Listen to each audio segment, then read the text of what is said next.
Gotcha. Okay. Right. Well, I appreciate you guys. Yeah, I know that, Dr. Collier's the voice of the district, so absolutely she doesn't have a problem talking to you folks. And she's going to come in, she's going to read a statement, but then she's going to give you guys a few questions. So. Shane, Good to see you, sir. 4 o'clock press conference. I work within the confines of what I can.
Okay. Yes. Okay. Gotcha. Yes. We could hopefully. I think when her contract was up People come and go over there. in June, listen, But me. yeah, it's like, which did fast. What's it called? Her email, one of you emailed her, just says I'll be out of the office till June 30. So we were perplexed. It doesn't bounce back. That's weird. Hey, how's it going? Well, it is a party, isn't it? Good to see you, sir. Rose. You got cameras. Hey, all right. Side shift left. That's right. Thank you for contacting me. I'll be off. And then it does, it directs you to.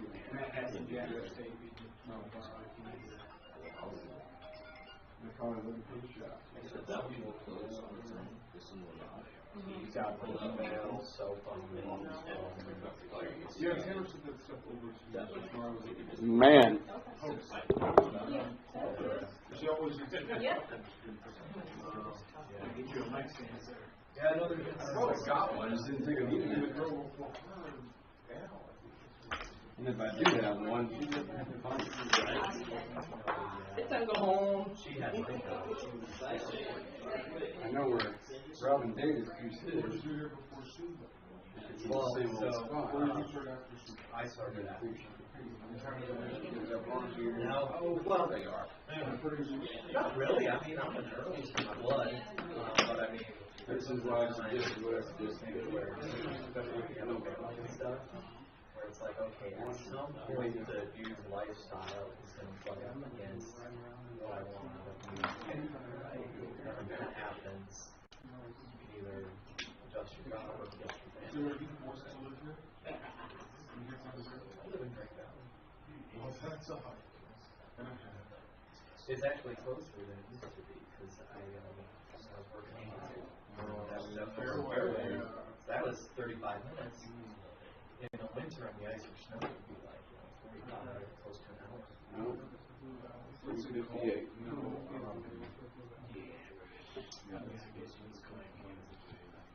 You guys are 45 minutes to get to pretty sturdy up here. what happens when I jump on my set. How's that? You gonna need to wait and see? Probably not. No. Wait, hold on. We're gonna test this.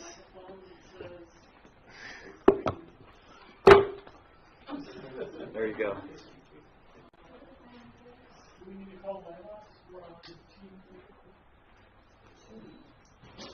Shouldn't be that hard to figure out. It takes a minute. It's not. It takes a minute for it to connect to cell phone. Yes, because it takes a minute for it to connect to tower.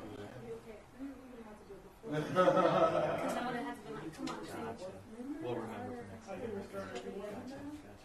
Hey man, it's Daniel. Forever. Hey buddy, I'm on pack 2.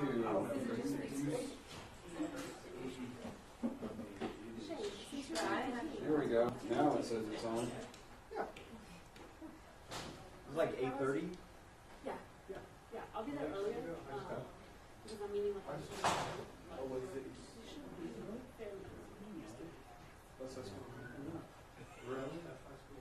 Huh. Well, it's still some yellow and some red. I've only got like 2 green lights.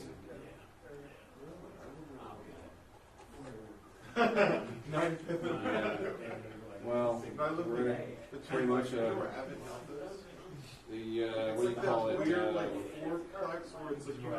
Kansas City Public Schools, but I'm competing with 3 other TVs for segments. So.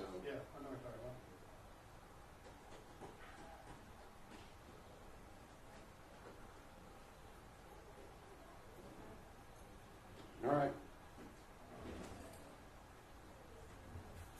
Not good. All right. All right. All right. No, that's not good. 2 equals signal. I have the same issue. Yeah, it's because we're in this building. And, we're literally in some kind of bunker, Fort Knox here. That's the problem. We've all got cell phones, at least 2 of us. Or 2 cell phones on us, and we got 4 TVU packs in here inside of a small confined space. So, always surprised there's no broadband. The more I do that, we're going to start from square one. He's having the exact same issue. They're now going to. And I've restarted mine. Yeah. It's just, the problem is we're just in this room. Everyone's got to set 1 to 2 cell phone devices on them, so. All right, folks. So Dr. Fowler will be in a minute or so. Now She's going to come in. started. She's going to read a statement. How long is And that then- statement? I time it to be as long as it is, and then she'll take a few questions, and yeah, that'll be that. So. Awesome. Great. Thanks for this. Yeah.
Seems like nothing else is really working out. Hey, you know what? That's fine. As long as they don't bump it.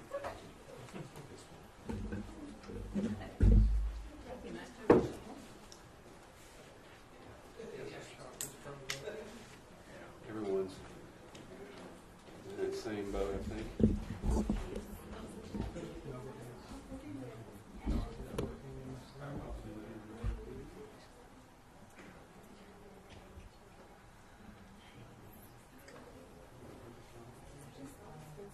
Yes. Oh, you are on? Hello. Thank you all for coming today. These past few days have presented us with challenges that have compelled us to make many difficult decisions, as you all know, but these decisions were rooted in our commitment to the safety of our students and our staff.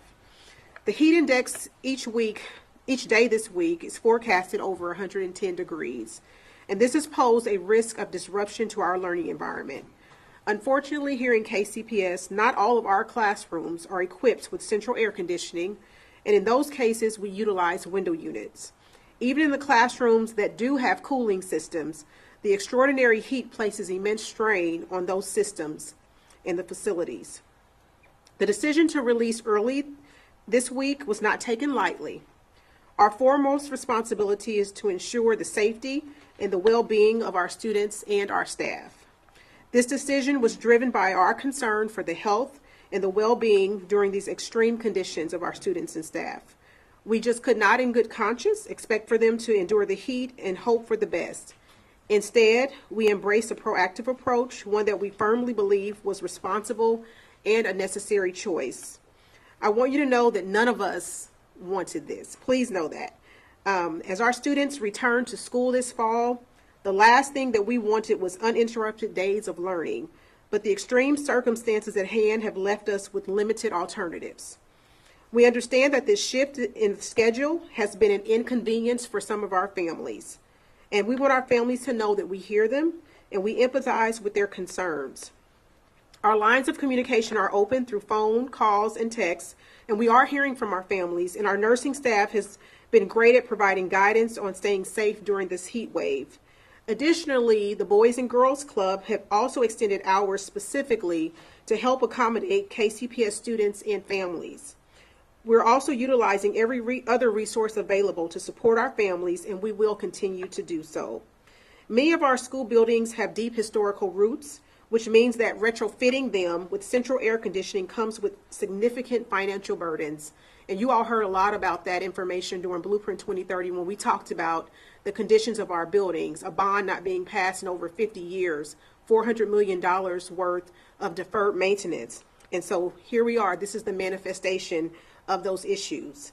While we envision a future where every classroom is comfortably cooled, we must also operate within the constraints of our current infrastructure. Regarding the timing of our decisions, rest assured the safety and well-being of our students and staff are paramount. We convened as swiftly as we could, consulting with our dedicated staff, and we came up with a plan to keep our students and staff safe. On the topic of yesterday's early release at 1 p.m. yesterday, we wanted to spare our children and staff and bus drivers unnecessary waiting in the heat, and we acknowledge that schedules and commitments vary. And so we made accommodations for our families needing extra time due to prior arrangements and work commitments. There was no child that was left unattended, and our staff remained present until every child was safely transported home or reunited with their parent or guardian. We're proudly grateful to our staff for their dedication and their care. Turning to transportation, I want to address those challenges as well. As we all know, we are in the middle of a nationwide bus driver shortage, and it has affected KCPS just as other districts across the country. Our third-party vendor, Student Transportation of America, is working diligently to transport our roughly 7,000 students who rely on bus service each day. As the days progress, we anticipate being able to optimize routes and to provide more efficient service to our children. In addition to route consolidations, we've been extending parents the option to opt out of bus service if their child does not require it. That step not only enhances efficiency, but it also ensures that those who truly need the bus transportation can access it. I want to recognize our bus drivers and transportation department for their work in helping to maintain service for the vast majority of routes. I want to ensure you that every decision that we make is guided by our deep-rooted dedication to the welfare of our students, our staff, and our bus drivers who support our schools. As we navigate these challenges, we remain steadfast in our commitment to equitable education and safe learning environments. We appreciate our families' understanding and support during this time, and we are resolved to rising above these challenges together. Thank you. I'll take a couple questions at this time. As you alluded to in your statement, the problems with your air conditioning in your buildings didn't happen overnight. That's right. This weather was forecasted days in advance of your statement that came out after 4 o'clock yesterday. You knew the weather was coming. You knew the condition in your buildings. Why was this decision made late afternoon yesterday? So we were checking all of our buildings over the course of the week, last week, checking just to make sure everything was okay. Also checking in over the weekend. And we believe that our buildings were in a condition to be able to receive our staff and our students. What we found is once we got students in, staff all there, in some of the buildings where we have central air conditioning, there was some issues with air in those buildings as well. And then also where we have the window units, when you get more bodies in those classrooms, we saw that it was a little warmer than what we expected. We've been using these same window units every other year that we've had school before, and we've had warm temperatures before up to the 90s, and we've been able to adjust. But I think right now we're talking about extreme heat. We're talking about over 100 degrees, and in some cases, a 116 heat index. And so in this case, those window units, they're working hard, but they're not able to keep the classrooms cool enough, what we believe, for our students and our staff to be well. So. When it comes to buses, are those air conditioned, or are those drivers and students have to sort of suffer through getting back and forth to school? I'm sorry, say that Are again? the buses air conditioned? The buses are not air conditioned. They are not. And so that's an issue as well when you think about the length of time those students and staff members are on those buses. And we have had cases where some bus drivers have decided that they don't want to drive in this heat. Some of them have said, they'll drive in the morning, but they don't want to come back in the afternoon, which is also another reason why we were looking at trying to release earlier and not right smack dab in the heat of the right in the heart of the heat wave around 3 and 4, because we know that's when it's really hot. It's hot all day, but it's really hot during that time frame. And so we felt like we would have better options if we release a little earlier and have those bus drivers back to pick up our children, and then to get them off of those buses before it's extremely hot. Also, the thought about students walking home from bus stops at that time of day is also a challenge for us. So we just felt like that was the right thing to do. And we have bus drivers who opted not to return in some cases in the afternoon. And we even had a case of a bus driver who fell ill yesterday due to the heat. So these are things that we have to think about as we're making decisions for our students and staff. How hot were the warmest classrooms? And I have our facilities folks in here. I know I heard readings in the 80s yesterday. I personally walked through buildings yesterday and today. And those buildings that I walked through where it was warm, it wasn't a condition that I would want to be in personally or have my child in. So I think we had classrooms at least up in the 80s. We've heard from many parents, and I talked to a parent in particular today who has 5 kids, okay? They're in middle school and elementary school, and with these staggered pickup times, it forces her to have to take days off, miss work. What do you say to parents like Jamisha Wade, who has no other option but to provide for her family, but can't leave her kids out in the heat and has to spend days, time where she would, normally be able to go to a dentist appointment, but now she can't do that because she's had to spend a day because she was notified at 4 o'clock on a Monday, the first week of school, first day of school, that this would be happening. What's your message to her? Well, number one, we empathize with that parent, and I know Jamisha Wade personally. It saddens me that that's a position that our parents have to be in. It's not where we want them to be. In terms of the staggered times, because of the number of buildings that we have to tier our bus routes. in order to cover them. And so we have 3 tiers traditionally, even when schools are in for the regular entirety of the day. We follow a 3-tier system. And so when we did this early dismissal, we still follow that same 3-tier model. And so we've been doing that same tier model for years. It's not new, but I do understand how that poses a challenge for our families. As I stated earlier, this is the last thing any of us would want to do. It's not the way that I would want to start a school year. It did cross my mind at one point, should we not start at all, but do you want to start school by canceling school before you get started? We're really eager to have our students back. We're really eager to have them in classrooms learning. Staff members are excited to have them. And we were really hoping to make this work despite this heat. But once we got all those bodies in the building, we saw that they're not the right conditions for students or our staff members to do well or to be well. And so we had to make that quick pivot and shift to this early release for this week. But it's not what we would want. Considering this is an infrastructure problem, what is your plan moving forward if we get another heat wave? I mean, summer's not over for a few more weeks. You have the back end of the school year that backs into the hot spring time. What's your plan if this is an infrastructure problem moving forward? If we do see more excessive heat warnings like we're seeing this week? I think going forward, we're going to try to do more partnering with the folks in the community, like Boys and Girls Club, who did help make some accommodations for us. I'm talking with the city about some things that they can do to help us, because you're right, it's likely that we could face this again. And so that's a shorter term solution to help us. But longer term, we as a city have to decide that we want to address the needs in this school system around infrastructure. We can criticize our decisions. We can say, why would they do that? But until this city is ready to say, yes, we want to invest in the children here, not looking back at what happened 20, 30, 40, 50 years ago, but deciding that we care about the kids who are sitting in our schools today. If we really care about them, then as a city, we have to say it's time to pass a bond. That is the only way that we can address these infrastructure issues in our school. We can't do it by sitting talking about it, news, cameras up. I appreciate you guys being here, but nothing's going to change until this city says we will invest in the children of Kansas City Public Schools, and we'll pass a bond so that they have the funds to be able to have the kinds of buildings that children all across this city have. Most communities don't question whether there will be a bond. It's just a part of what they do because they care about the children there. So if we all care about our children here, we have to be committed to making this decision for them. Otherwise, nothing changes. You sound extraordinarily frustrated.